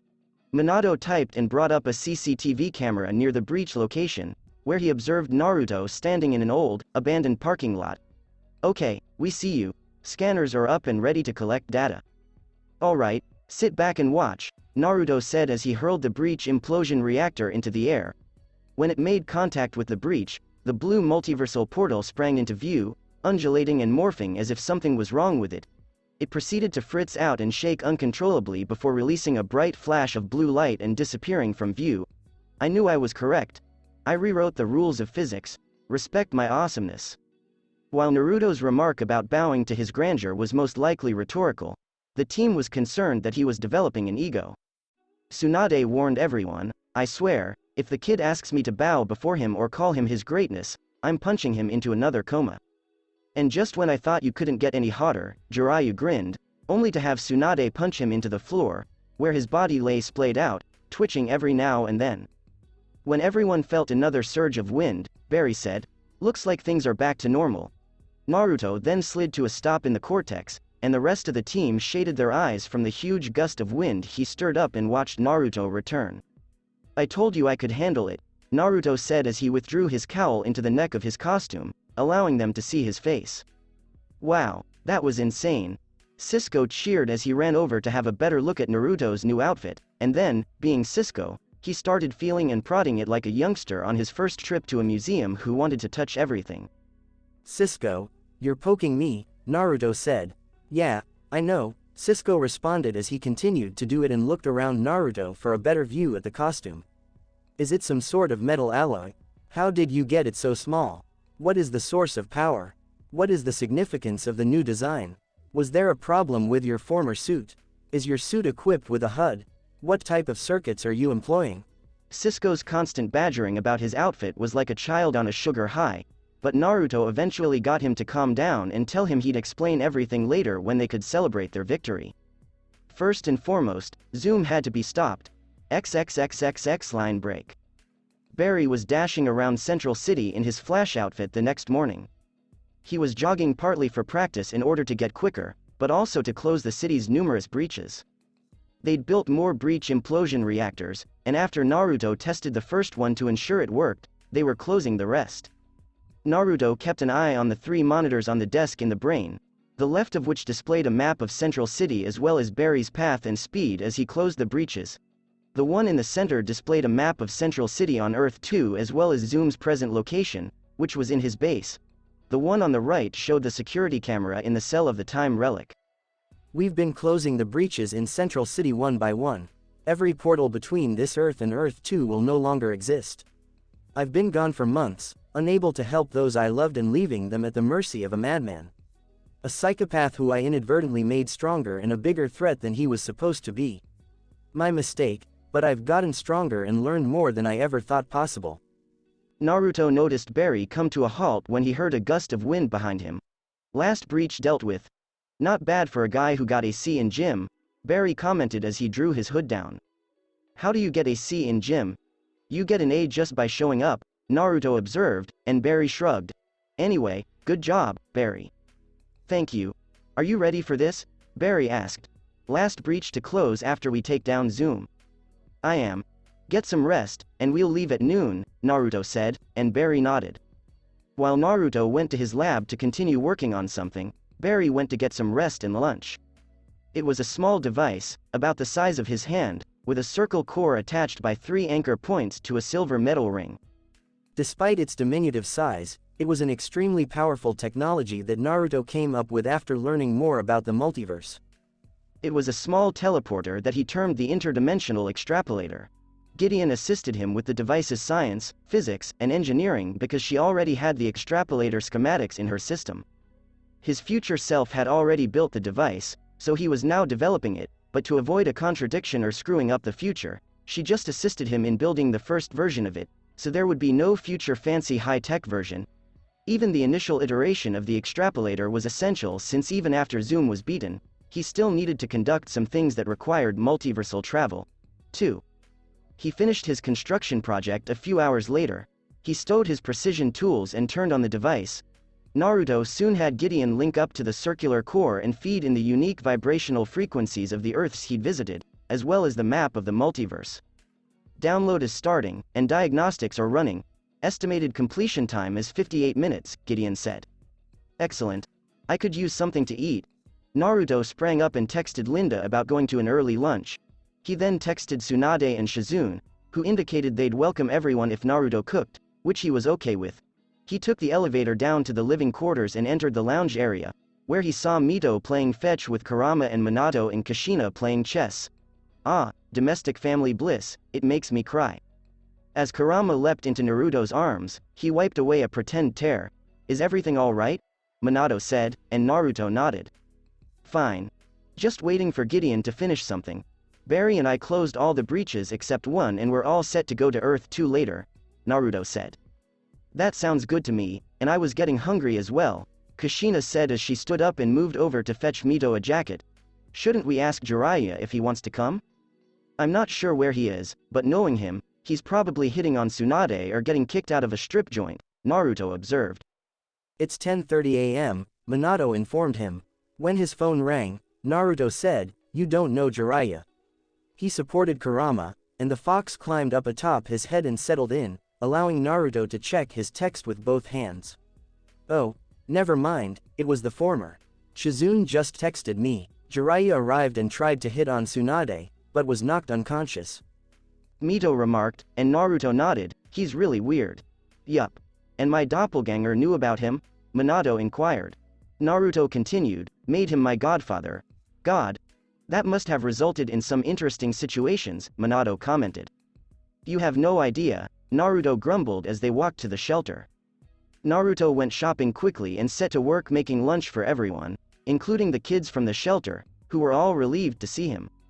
Because the media had just reported that he had been a recluse, the kids assumed the same and were relieved to see Dad around again.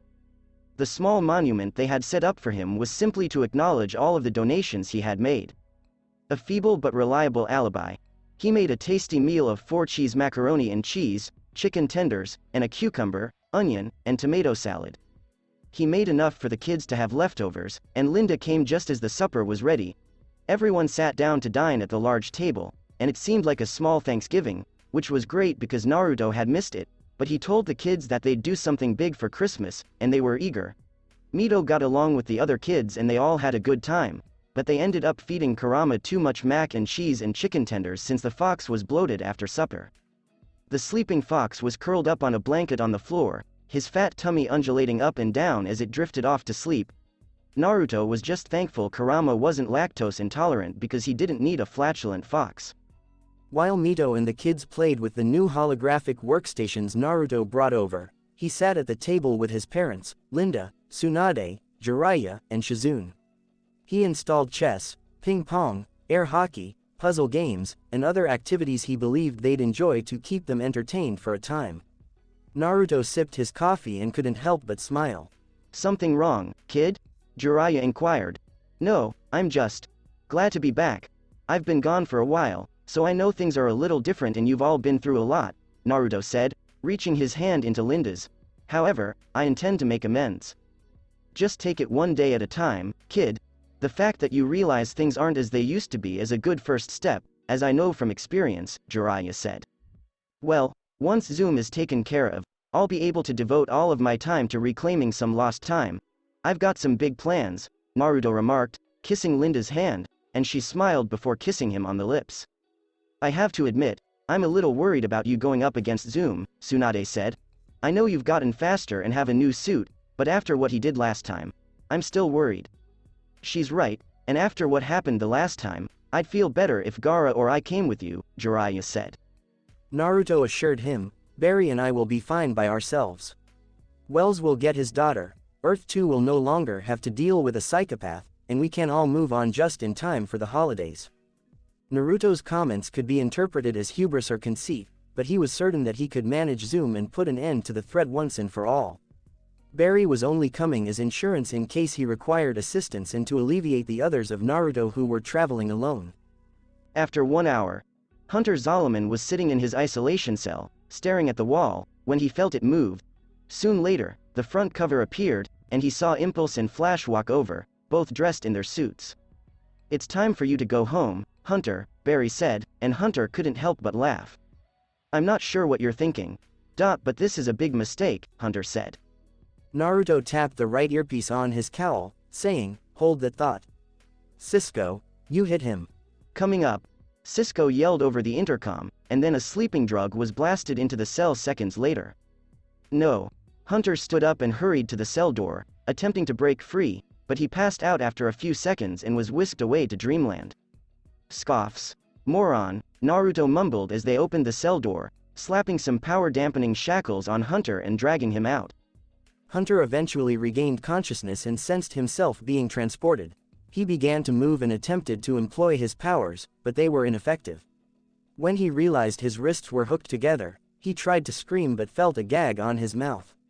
He couldn't talk or bite anyone, and he couldn't get free because his wrists were bound with power-dampening shackles. "Come on, Hunter, you didn't think we'd let you out to use your powers, did you? And in case you get any bright ideas, I already pumped you full of speed-dampening nanites, so even if you do get free, you won't have your powers." The gag is just so we don't have to hear you talk and to complete the look. Naruto then put a sack over his head so he couldn't see anything. Then, with a fast punch to the face, he knocked him unconscious and swung him over his shoulder. Let's go. As they entered the speed cannon room, where the rest of Team Flash was waiting for them, Barry nodded. Wells, Minato, and Ronnie were just finishing up the last-minute cannon tweaks requested by Naruto. How's it coming? Barry wondered. Just finished. Structure has been reinforced to handle any energy feedback, Ronnie said. Are you sure this is necessary? Wells inquired. Just as a precaution, with all the other breaches closed, the energy feedback to this one could destabilize it. This way, we cover our bases, Naruto said, and Wells shrugged as he powered up the speed cannon, forcing the breach portal to materialize. Alright, speed cannon is up and running, and Gideon has us patched in so we can see what's going on Earth too, Minato said. Right, Naruto said as members of the team approached to wish them success. Be careful over there, Henry cautioned, and Barry nodded as the two hugged before Iris and Joe approached and hugged him. I'll be back, Barry said as Linda, Jiraiya, Minato, Kushina, Mito, Gaara, Tsunade, and Shizune approached Naruto. Naruto threw Hunter's body on the ground and hugged Linda before kissing her on the cheek. Don't worry, Barry and I will be back before you know it, he promised her and everyone else. Believe me, I've been waiting for this rematch for a long time. But Naruto. Linda began, but Naruto interrupted her with another swift kiss. Linda, I promise I'll be back, and I know I said that last time, but nothing on any Earth in the multiverse will keep me from returning, I swear. Linda nodded and kissed him again before he took up Zoom and put him over his shoulder. Ready, Barry? Ready, Barry said, pulling his hood up onto his head as Naruto's nanotech metal repaired it. All right, Barry, this is going to be your first trip through the multiverse, so be prepared. Things get a little weird. You're going to see things, strange things, and glimpses of other Earths, but tune them out. Just stay focused on going straight and following me. Don't want you to end up on the wrong Earth. Naruto warned him. Barry said, got it. All right, Flash. 1, 2, 3. Naruto counted down as his and Barry's eyes flashed with lightning. Go. The two speedsters sped into the breach, which flashed and flared out before shrinking back to its original size. True to Naruto's predictions, there was energy feedback that would have disrupted the speed cannon if it hadn't been reinforced. Linda murmured, please return. Naruto and Barry dashed through the multiversal gate to Earth 2. Naruto had already experienced this, so it was nothing new to him, but it was new to Barry.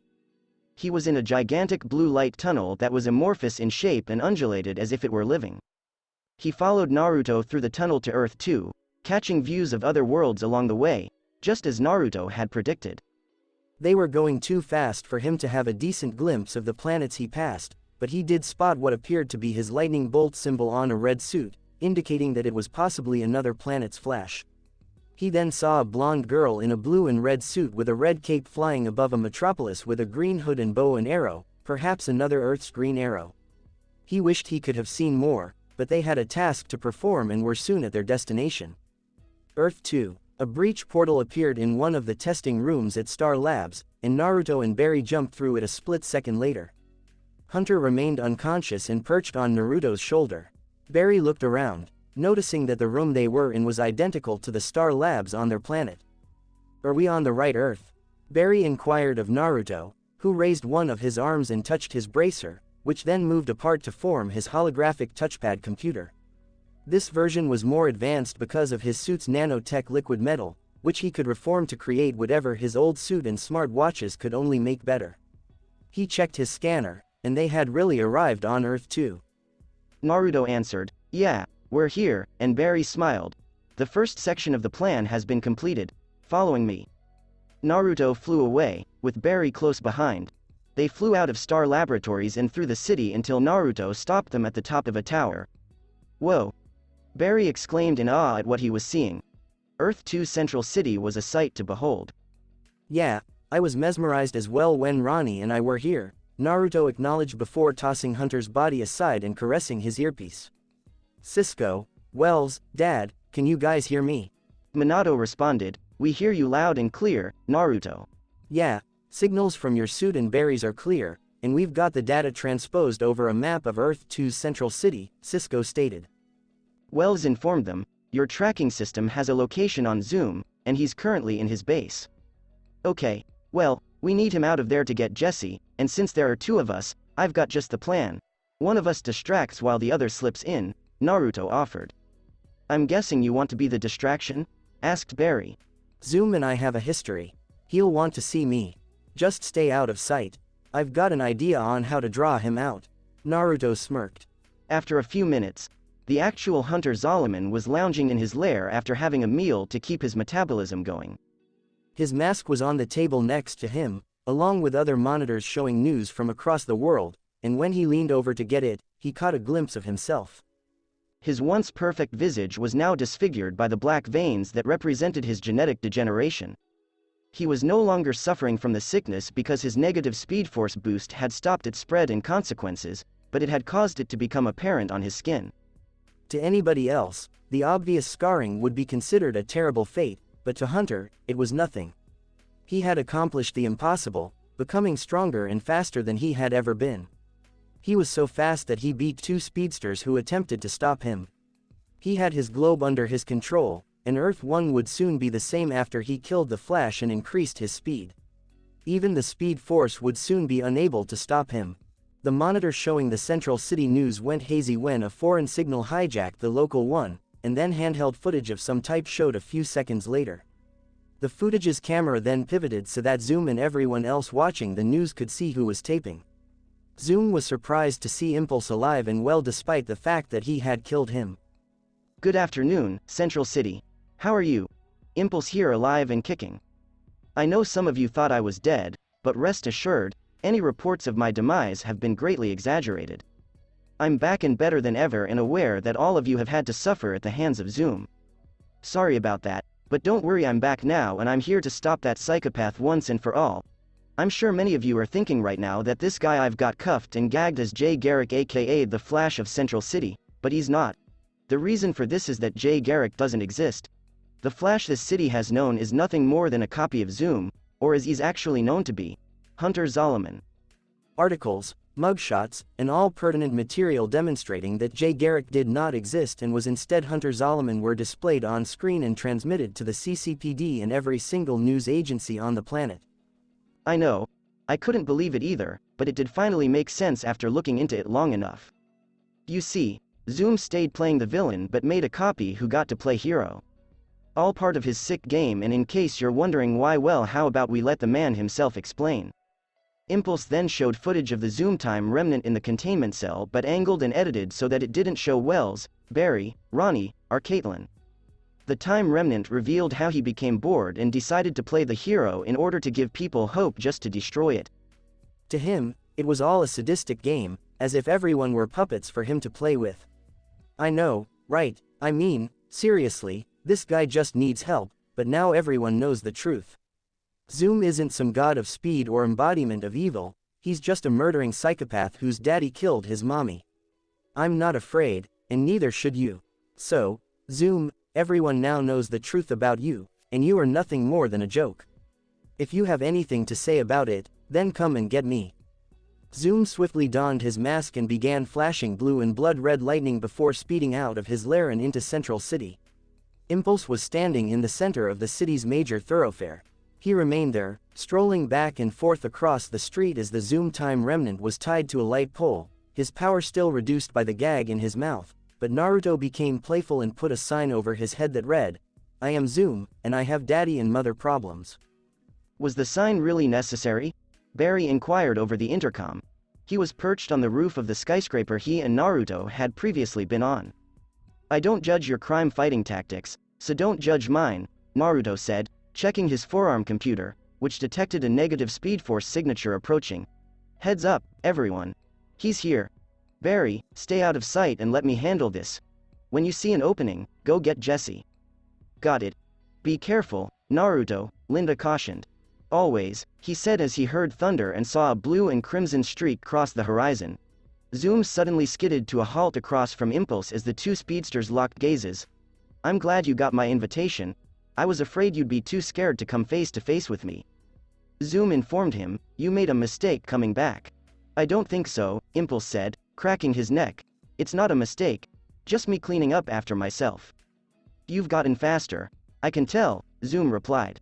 More than you can imagine, and you'll get a first-hand look at the new levels I've attained, Impulse said. Zoom remarked as he gazed at his time remnant. Good. All the more for me to take. You didn't kill him.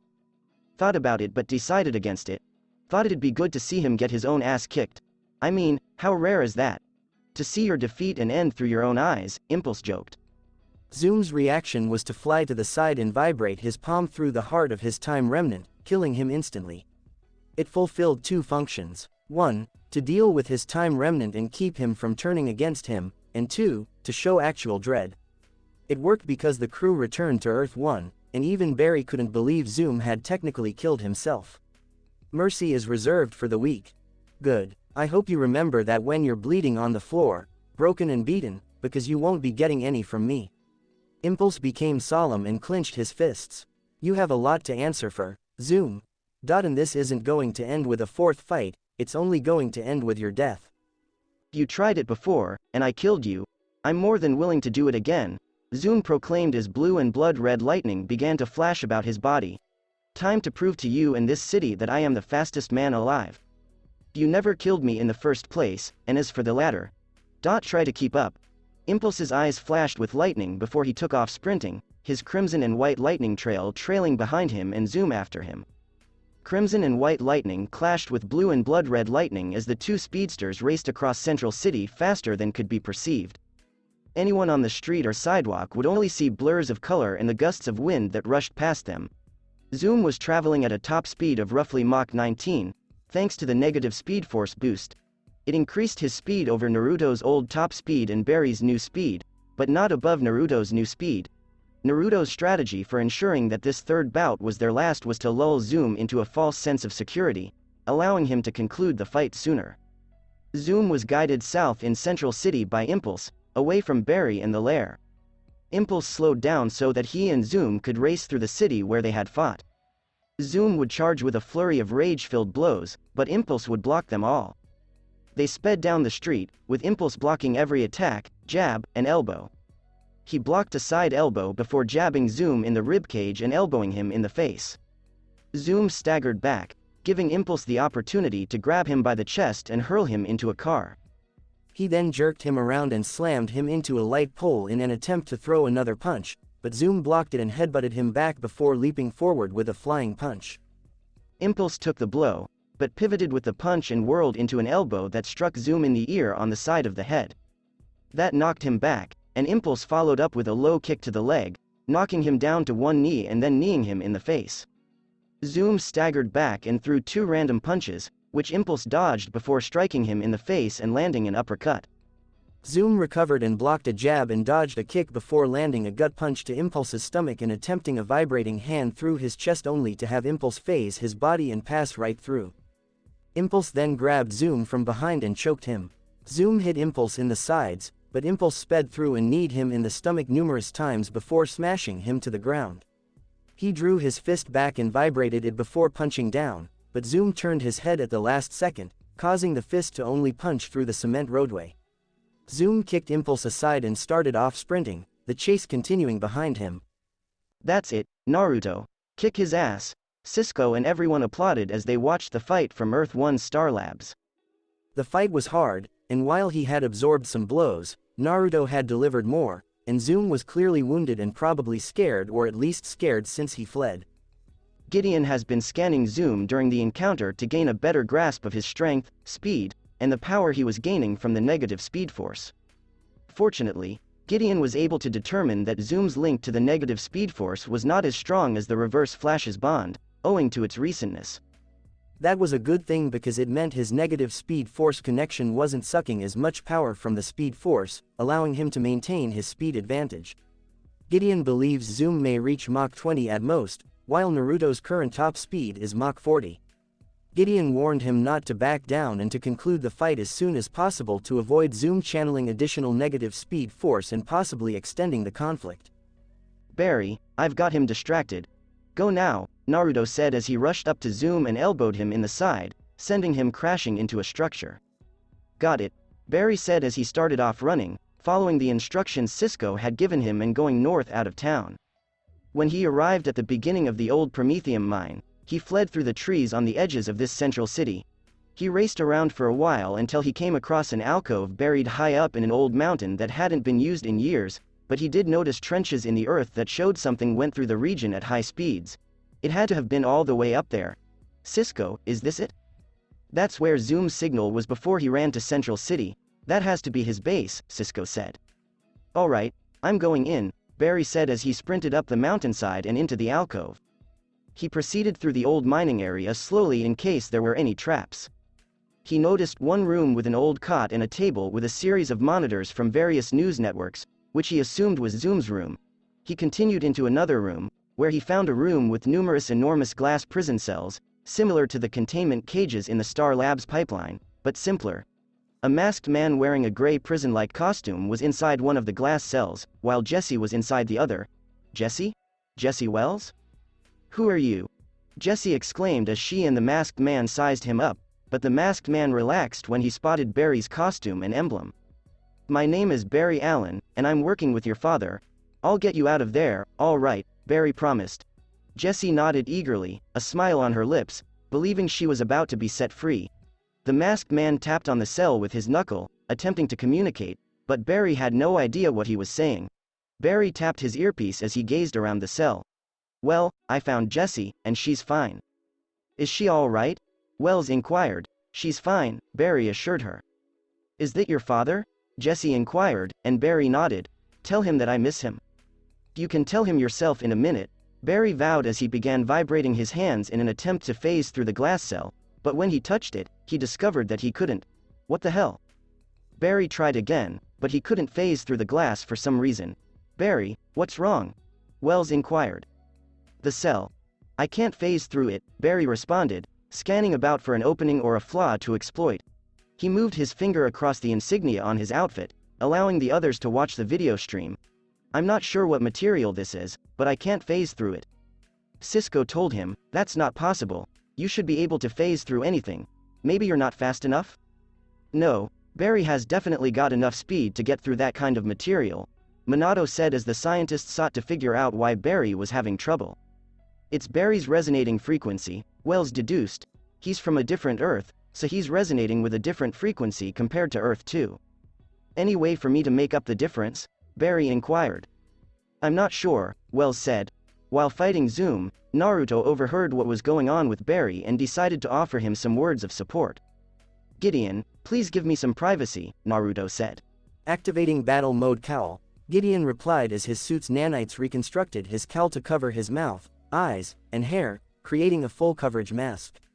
It was identical to Barry's, except it covered his entire head, and he was inspired by Godspeed. It was his suit's fighting mode that created a full head covering cowl with a HUD for ultimate protection, coverage, and identity hiding. 3. Barry, listen to me. You can do this. You're fast enough, so all you need to do is focus. You've kept Central City safe while I was gone and even went up against Zoom, nearly dying to try and avenge me. Jesse needs you right now and you can do this. Naruto told him as he continued racing and fighting Zoom. He was intelligent and quick enough to do two things at once. Barry took a deep breath and closed his eyes, focused on his powers as he listened to Naruto. Just breathe in and out, without thinking about anything else. Listen to your heartbeat, listen to the steady beat. As he concentrated, Barry let everything else fade away. He could feel his body and mind gradually tuning into something bigger than himself. Feel the lightning course through your body, feel each cell, each atom of your being move with purpose, and you control it. Feel yourself connected to something greater than yourself, something multiversal, something powerful, something connected. We are special, Barry. We are part of a greater force, more expansive than either of us could possibly imagine, and it gives us life, it gives us freedom, it gives us our power, Naruto said to him. Naruto's comments focused Barry's attention, and his yellow lightning began to flicker around his body with greater intensity than before. Jesse and the masked man backed off as Barry channeled more speed force than he had ever channeled before. We are speed force conduits. And with it, we are mighty. As he walked over to Jess's cage, Barry opened his eyes, which were flashing with lightning. As he phased through it, his hands began to vibrate and flare with lightning. He kept vibrating his body as he grabbed Jessie and led her through the class cell till she was out.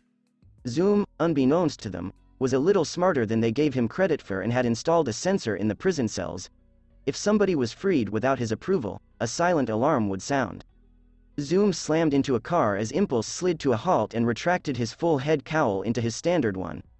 Zoom dragged himself out of the wreckage when he touched the earphone in his cowl, which alerted him that his lair's silent alarm had been triggered. Zoom set off rushing back home with Impulse behind him, realizing that this was a distraction and that someone had gone to rescue his prisoners. Naruto, Zoom is returning to his lair, and he's going after Jessie and Barry, Cisco informed him. "You've got to stop him," exclaimed Wells. "I intend to," Naruto said, his eyes flashing with lightning as his speed increased from Mach 20 to Mach 30. He sped forward, taking a right down a street, then a sharp left and running parallel to Zoom on an opposite street. Naruto's pace swiftly overtook Zoom's, and he raced ahead of him, taking a sharp left when the timing was ideal, and running right into Zoom. Zoom was sent falling down the street by a tremendous shoulder tackle, but he didn't stop as Naruto ran in front of him and held his arm out. Zoom was clotheslined and flipped onto his back with a bang, only to have Impulse punch him across the face with a flying punch. He then hit him in the belly, kneed him in the face, then landed 40-speed punches all over Zoom's stomach and chest before landing a last right palm strike to the chest. But that wasn't the end of it, as Naruto's right glove transformed into a repulsor and unleashed a point-blank blast that sent Zoom flying back till his body came to a halt and skidded down the asphalt, leaving him a terrible case of road rash. Zoom was in excruciating pain but still managed to climb to his feet. "No more spoiling you, Zoom. It's time to call it quits. You will die." Zoom raced forward, fully intended to skewer Impulse with his fists vibrating through his skull, chest, or both. He got close, but instead of swerving to the side, Impulse turned about at breakneck speed, generating a rotating barrier of wind and lightning that threw Zoom back and electrocuted him. As Impulse slowed, the black-clad speedster dug into the street's pavement. The earth beneath his feet was fine, but the little section of ground surrounding him that surrounded his rotational shield had been whittled down as if it had been run over by a steamroller or sander, demonstrating how powerful the windshield he had created was. "Whoa, Naruto, where did you learn to do that?" Gaara said as Naruto approached Zoom, who was attempting to get back to his feet after being electrocuted. "How about that, Zoom? Something I picked up along the way." Along with this, he extended his right hand and began vibrating it at breakneck speed. Naruto's eyes flashed with lightning as his hand gained speed, and soon it was vibrating so fast that he began channeling his lightning through it. Like a Tesla coil gone insane, crimson and white lightning flashed around his hand. Not only that, but the lightning was sparking and traveling so quickly that it began to ignite the air around his palm in the same way that a lightning bolt would do to the clouds.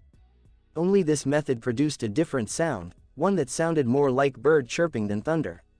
The last time Naruto attempted this, he only received an electrical hum, but this time he was able to channel and concentrate enough lightning to produce the bird-like sound effect. Naruto's palm held a cluster of scarlet and white lightning. Iris inquired, "What is Naruto doing?" "He's concentrating his speed and lightning into his hand, not just phasing it, but concentrating all his speed and lightning into a single point," Minato explained, analyzing the scans from Naruto's suit to get a general understanding of what he was doing. "Oh, Naruto's gonna thunderbolt him," exclaimed Cisco. "Not exactly," Naruto said, taking a sprinting stance. "I learned a lot of things while I was away, Zoom. Things I never got to show you, but this one I was okay with waiting until now. When I first saw this, I knew instantly that it was something I could do. It's called the Chidori, a word that means 1,000 birds. Appropriate because of the sound, but I think I prefer a different name." And, like a bolt of lightning, Naruto rushed towards Zoom, creating a massive shockwave that smashed the windows of buildings up to a few blocks away. Zoom attempted to flee, but Naruto closed the distance before he could move. When he fled, his right hand dragged low to the ground, the lightning carving a trench through the street. He then pushed his right palm towards Zoom and wounded him in the chest when he was near enough. "Lightning blade," says the narrator, "a thunderclap." A cacophony of thunder could be heard from miles away when Naruto's assault pierced Zoom in the chest. Zoom was too slow to avoid Impulse's hand in his chest, and he stared down in fear. Zoom couldn't move and was in tremendous pain, so blood flowed out of the mouth hole in his mask. Naruto reached up and pushed Zoom's body from his grasp, causing him to fall to the ground. As Zoom gasped for air and tried to move but couldn't, he vibrated his palm to wipe it of the blood. Naruto knelt and ripped a piece of Zoom's to better see him. Don't worry, I didn't kill you, Zoom, but you can't move. The stab to your chest is purely superficial. If I wanted to, I could have pierced your spine like you tried to do to Barry, but I went a different route. The electricity from my lightning blade fried every single nerve ending in your spine. Even with your speed, it would take you months to heal on top of the other damage your body suffered from the impact, Naruto said as he noticed some civilian. I didn't have to end the fight this way. There were a dozen other ways I could have ended it sooner, but I felt it was for the best. Everyone will see you dealt with, and your reign of terror will be a distant memory. Are you going to kill me, Naruto? You're a hero. Heroes don't kill, Zoom said as he fought for air. You're correct, but I've learned to live with a lot, and a part of me wouldn't mind taking you out for what you've done. Naruto rose up and cracked his neck. But that's not up to me, because you're not mine to kill. Naruto stepped back and began sprinting in a circle. A few seconds later, a gap appeared and Naruto came to a halt. I'll hand you over to the Speed Force. They want their pound of flesh. Screeching. 2 time wraiths flew through the gap to the Speed Force and charged at Zoom. The black speedster was terrified at the sight of them. He tried to flee but only made it a few steps before collapsing. Hunter's agonized screams were soon heard as the time wraiths circled his body, draining his life energy until he was nothing more than a zombified husk. The shredded portion of Zoom's mask provided Naruto and the others with a clear view of what was going on. Zoom's body withered and his eyes went black, giving him the appearance of a mummy as the time wraiths devoured his blue lightning, leaving only the red.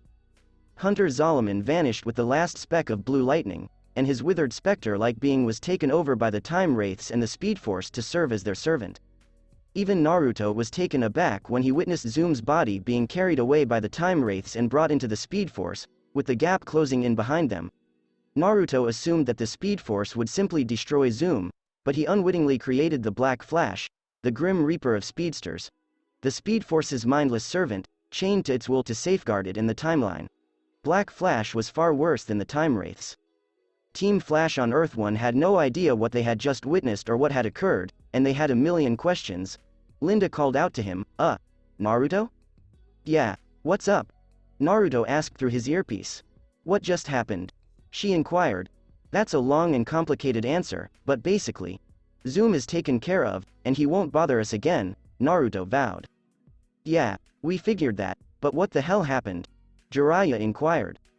And what were those Dementor-like things? I didn't realize you got a new power in addition to the speed boost, Cisco explained.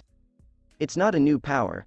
Those were time wraiths, Speed Force enforcers, and let's just say Zoom had done a lot to irritate them, so it only felt right that they should have a say in what happened to him, Naruto replied.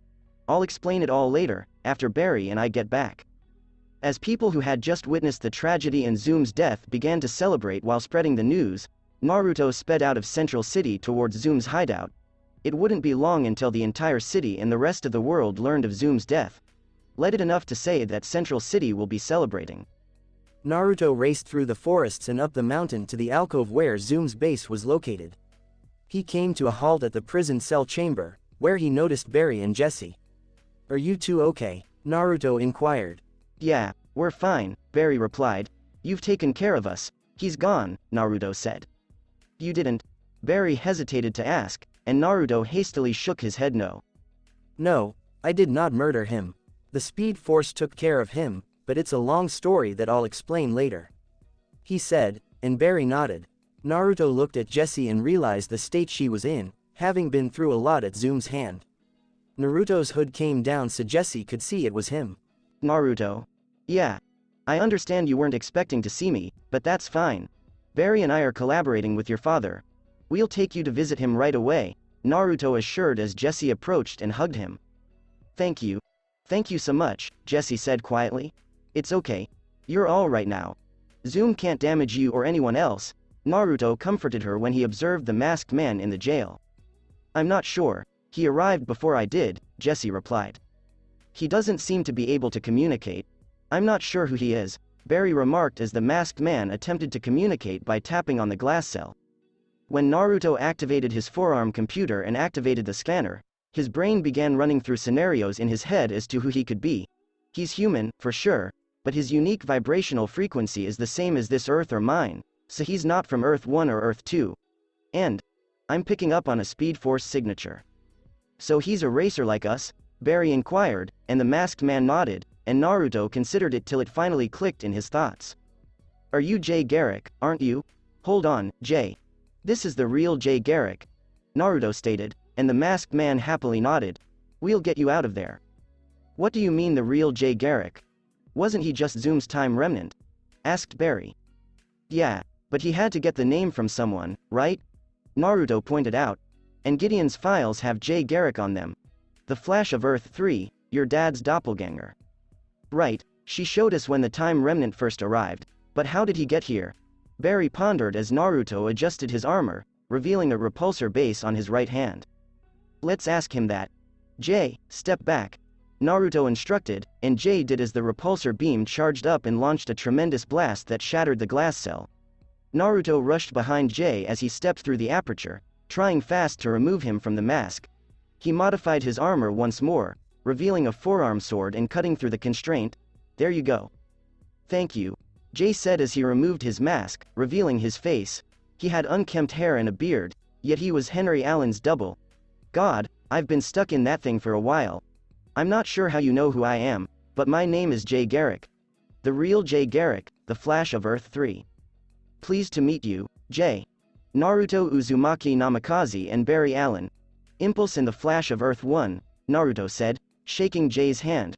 Ready to get out of here? Jay responded, more than ready. Okay, let's go, Naruto remarked, and Barry agreed.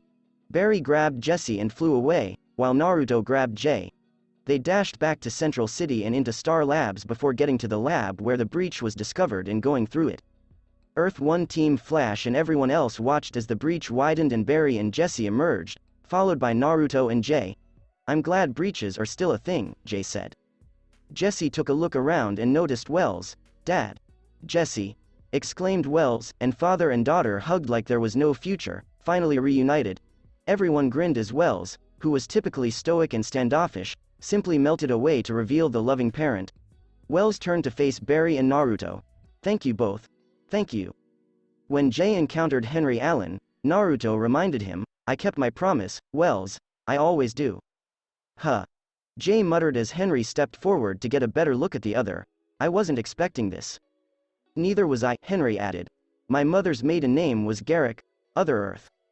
Jay, meet Henry Allen, your doppelganger, Naruto said. Allen. Jay turned to face Barry, who had removed his cowl. Father and son, says the narrator. Barry said, yeah, trust me, when we first found out about you, it was a little weird for us. Joan and I had always talked about having a child, Jay explained. How did you guys know about me? I've never met any of you. I can explain everything I need to explain, but what do you say we get you and Jesse checked out? Caitlin can make sure you're both okay, and then maybe a shower and shave. Naruto said, that sounds really good right now, Jay said. To be continued.